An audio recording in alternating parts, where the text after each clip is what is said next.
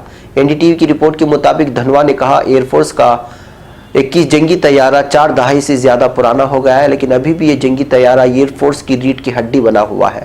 دنیا میں شاید ہی کوئی ملک اتنا پرانا جنگی طیارہ اڑاتا ہے۔